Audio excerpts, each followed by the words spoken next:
It's cruise day! Welcome to my latest cruise series where you're joining me as I'm about to spend 14 days on board Princess Cruises Enchanted Princess. I'm on a repositioning cruise from New York to Florida, and before we get to Florida we head further south to the Caribbean. We visit 6 islands en route, so join me as I visit Puerto Rico, Dominica, Barbados and the ABC islands of Aruba, Boniare and Curacao. I'll show you what life is like on board for 14 days, including the food, the entertainment and the activities, and I'll let you know what I think of my first experience using the Princess Premier package.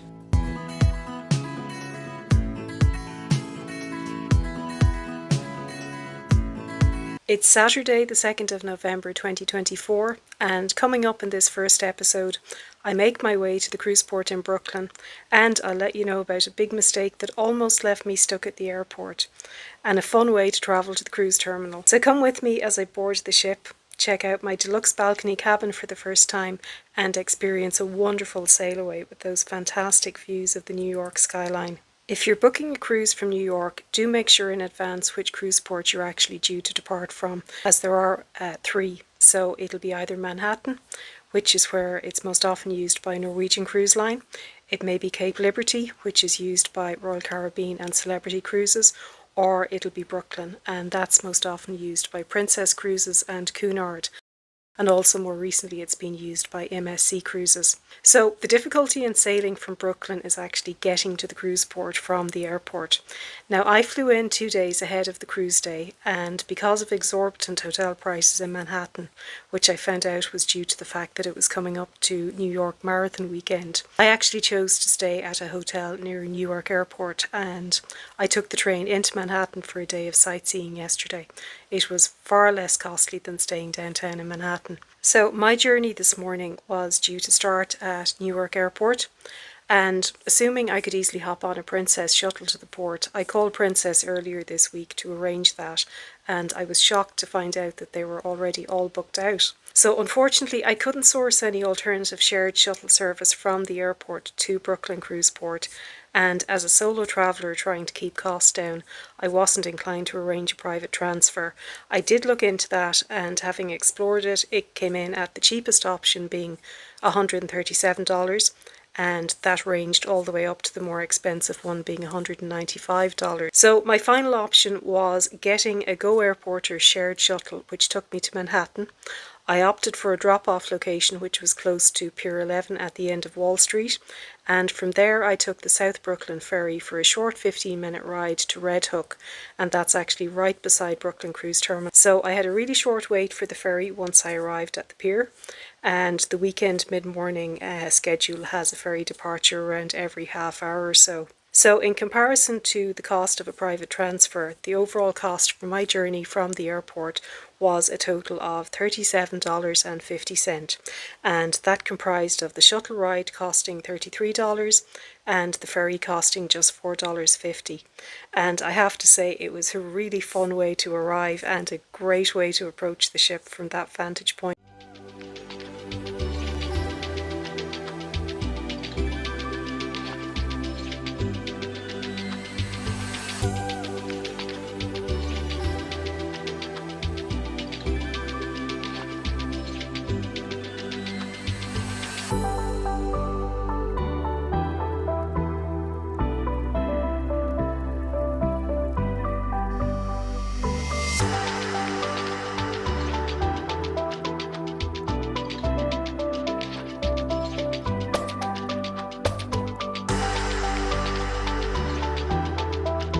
The walk from the ferry dock to the cruise building took all of about 3 minutes, and en route there were plenty of porters ready and waiting with their luggage racks ready to take luggage. So after that it was time to join what can only be described as the Disneyland type queue as we all weaved our way towards security and the check-in desks. One of the things that I have to say surprised me at the outset is the age profile on this cruise. Now Princess Cruises does tend to attract a more mature cruise market, But on my previous Princess cruises, which have varied between 4 and 7 days in both the US and Europe, there has been a much broader age range. In contrast, this 14-day sailing seems to have attracted a significantly older demographic, and honestly I was a bit taken aback by the amount of people in the security line with wheelchairs and mobility scooters relative to what I've seen on other cruises. So we'll have to see what the atmosphere is like on board over the next few days. Also, something practical to bear in mind if you're sailing from Brooklyn. Unlike many other cruise terminals, it apparently isn't equipped with passport machine readers. So for anybody like myself who has travelled to the States with an ESTA, so that's the Visa Waiver Electronic Travel Authorization, the ESTA is linked to your passport, and in the absence of a passport machine reader, it means there's actually a need to have a printed version ready to display, or at least to be able to display it on your phone once you get to the check-in desk. So all in all, despite the longish queue through security, it took about 45 minutes to get onto the ship, and that really consisted of, at the check-in point, just showing my ESTA once I actually found the paper, and then collecting my medallion. So for anybody who isn't familiar with Princess, the medallion actually replaces the more traditional sign and sail keycard, and this little device unlocks a whole host of amazing technology once on board. So with my medallion in hand, it was finally time to board the ship. Now, on boarding day on Princess ships, there's always a full-service lunch option available in one of the main dining rooms, and that's exactly where I chose to head. I find that it's generally a much quieter experience than going to the buffet or going to some of the other more fast food venues on board. So conveniently, once lunch was finished, my stateroom was ready. So I headed up to Dolphin Deck, so that's Deck 9, and cabin D141. So it's a cabin on the starboard side, so that's the right-hand side of the ship as you're facing forward, and it's pretty far up towards the front of the ship. So it's a deluxe balcony cabin, and I'll just give you a quick room tour now. I also have a more in-depth room tour in a separate video if you want to check that out. So as a deluxe balcony cabin, it's the usual comfortable Princess standard. It's got nice decor and it's pretty well equipped. So firstly, on the back of the door, we have the safety information, including the location of my muster station. And also beside the door is the space for a key card.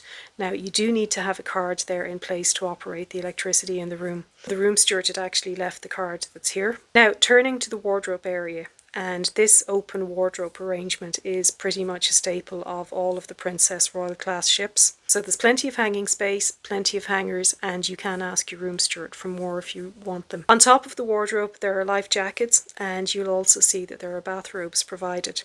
Now, if the bathrobe isn't in your cabin when you board, you can actually order them through the Princess Cruises app, and they will generally be delivered quite quickly by your room steward.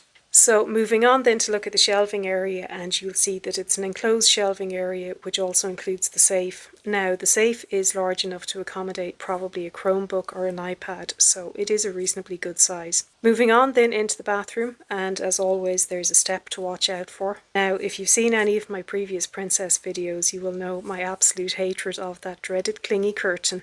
It is absolutely the worst part of the Princess bathrooms on the Royal Class ships, and given that the ship isn't that old, it just dates it so much. It's generally despised, I think, by the majority of the cruising population, and it was such a missed opportunity when this class of ship was being designed that they didn't just modernise it with glass shower enclosures. At least as far as I'm aware, that has been rectified on the Sun Princess, which launched a few months ago. And all bathrooms, I understand, have actually got shower enclosures. Anyways, curtain and all aside, the bathroom is functional, it's very clean, and that's the important thing. So moving back then to the main area of the cabin, and just after the wardrobe area, as you come out of there, there's a full-length mirror. Moving on then into the main bedroom area and that very comfortable bed. It is trademarked as the Princess Luxury Bed. So it's actually two beds pushed together, and it has a mattress topper, so I know it's going to be really comfortable. On either side of the bed there are bedside lockers and lights, and each of the lights also has a USB port.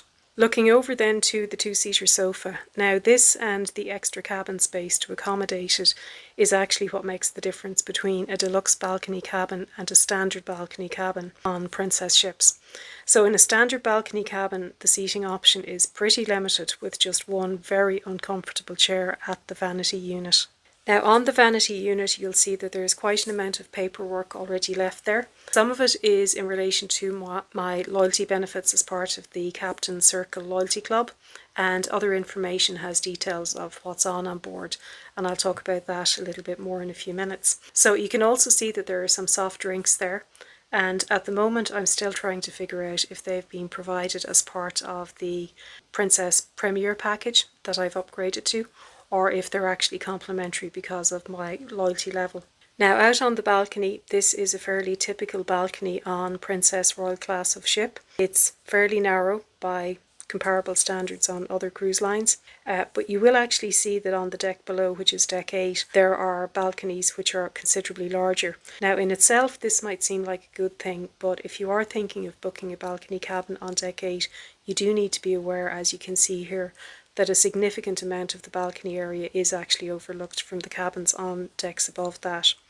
But apart from that, just look at those wonderful views. I specifically picked a cabin on the starboard side of the ship because I knew that for sail away I was going to have views of the Manhattan skyline and the Statue of Liberty, and in addition, as we head south, it'll be a west facing position which will hopefully get pleasant afternoon sun. So moving back into the cabin and just to look at some practical things. So on the flat screen TV there's a multitude of functions. This is where you can actually watch your muster drill safety briefing if you haven't already done so on your phone, and that is a mandatory requirement that it is completed before sailing. You can also keep check on your account here, and you can book excursions and do so much more.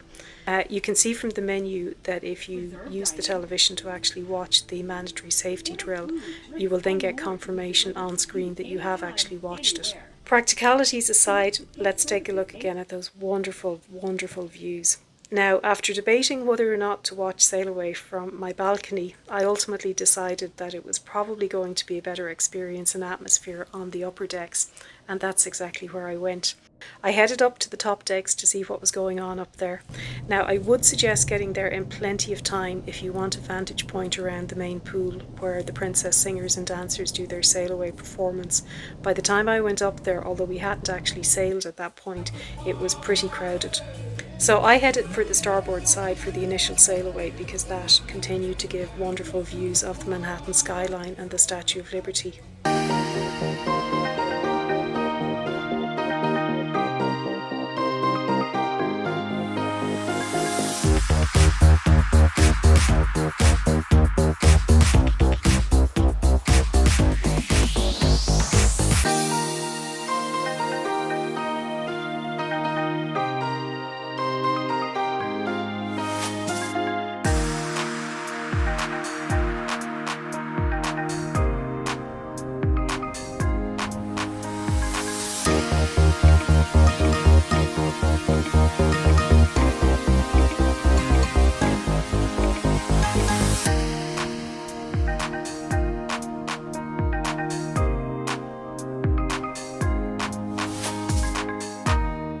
Later I moved to the port side, as that proved to be the best location as we approached the Verrazano Narrows Bridge.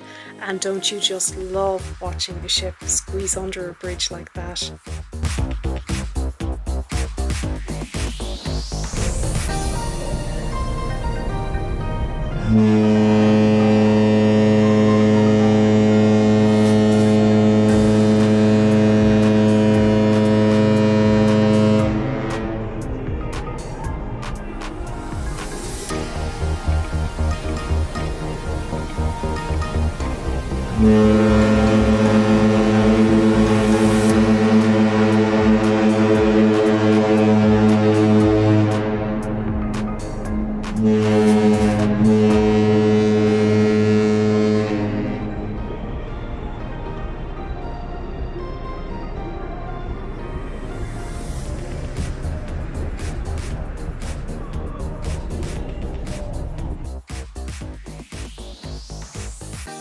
And for the final glimpse of the iconic Manhattan skyline and the Staten Island ferry, a position at the aft of the ship proved to be the best option.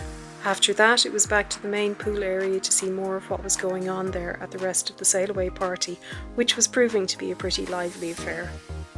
If you're ready for vacation, I want to see you put your hands in the air!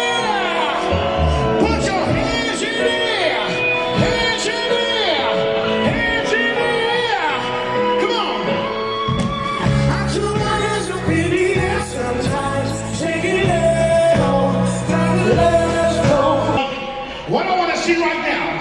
We are heading to the Caribbean, so let's form the longest couple I've ever seen on a cruise ship. We got a cruise staff on the floor right now. Papacito. Let's get in line. June, get in line. Everybody, get in line.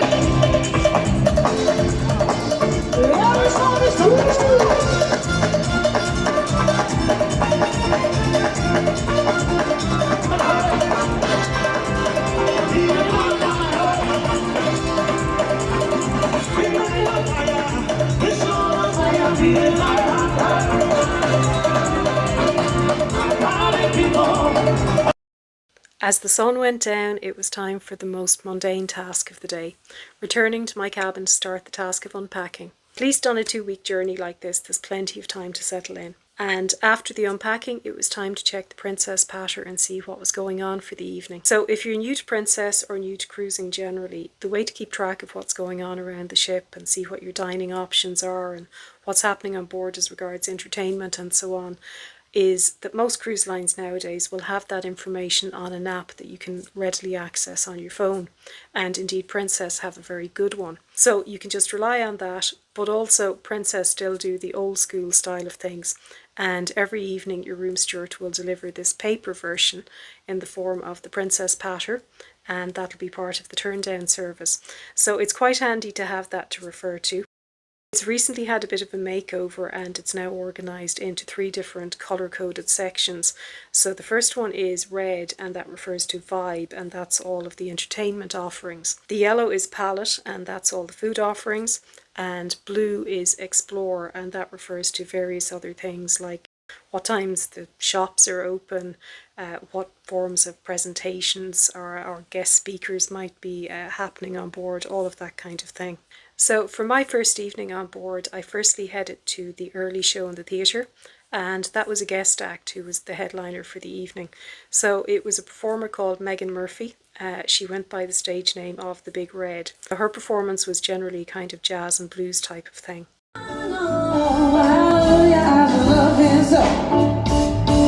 Well, in the evening when I have no friends, I know you'll go with me until the end. Everybody, well, I wanna make love to you tonight. I can't wait till the moment has come. After the show, it was time for dinner and my first chance to put the Princess Premier package to use. So I was trying out the Catch by Rudy. Now that's a restaurant which is a venture between Princess Cruises and Chef Rudy Soderman, who also works in collaboration with Holland America Line. It's generally ocean themed. Now, it's a very elegant setting. It's just off the lobby area where guest services is located. So I dined quite late in the evening, so the restaurant was getting pretty quiet at that stage. The service was excellent and the menu and the food were really impressive. So despite it actually being predominantly an ocean or seafood restaurant, I actually had steak, or at least it was surf and turf with steak and lobster. So as I mentioned, I'm using the Princess Premier package, and as part of that there's unlimited dining available in all the specialty restaurants. So otherwise the cover charge on an individual basis for this would have been $45. Also, just something to mention in the event that you don't have any beverage package.